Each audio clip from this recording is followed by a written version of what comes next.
shifting my weight from one foot to the other. A strange fluttering in my chest.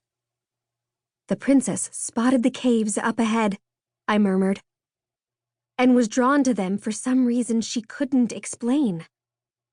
Fate.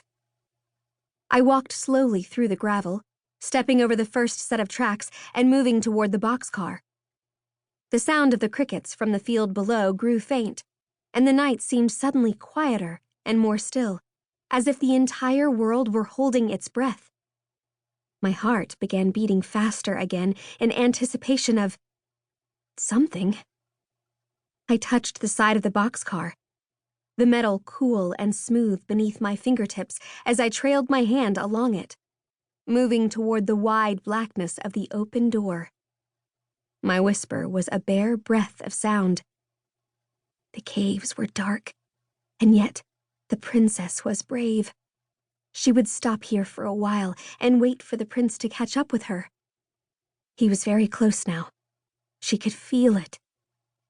Pausing at the edge of the open door, I leaned my head slowly inside, my breath catching and my eyes widening.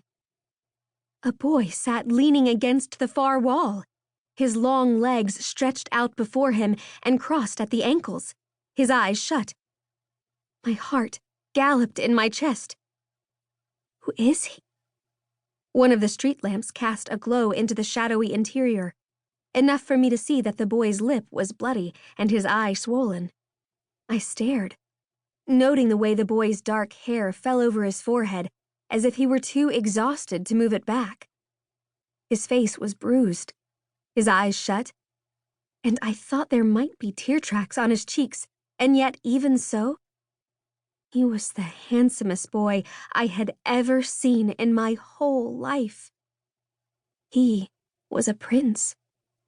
A broken prince. My mind spun.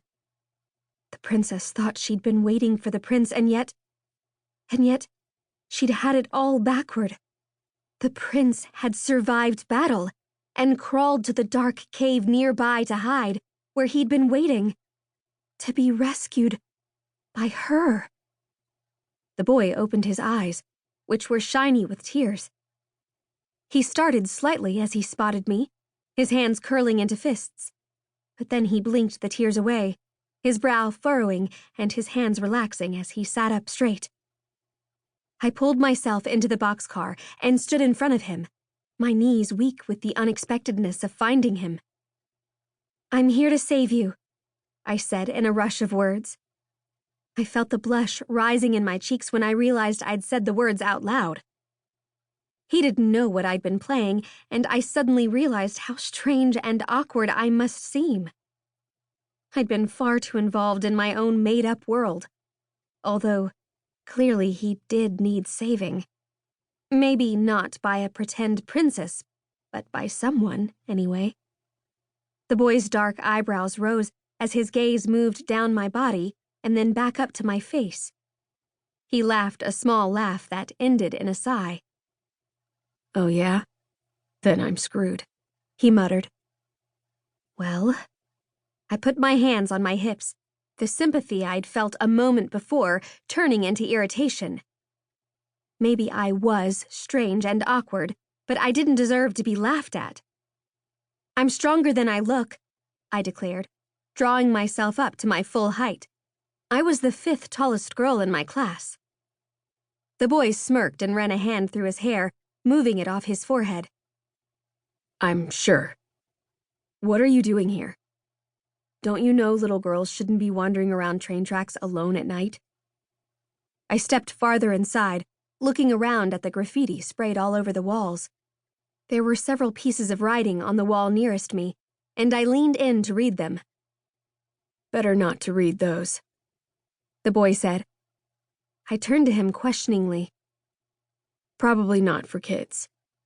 He raised an eyebrow. Probably? As if he hadn't read them himself?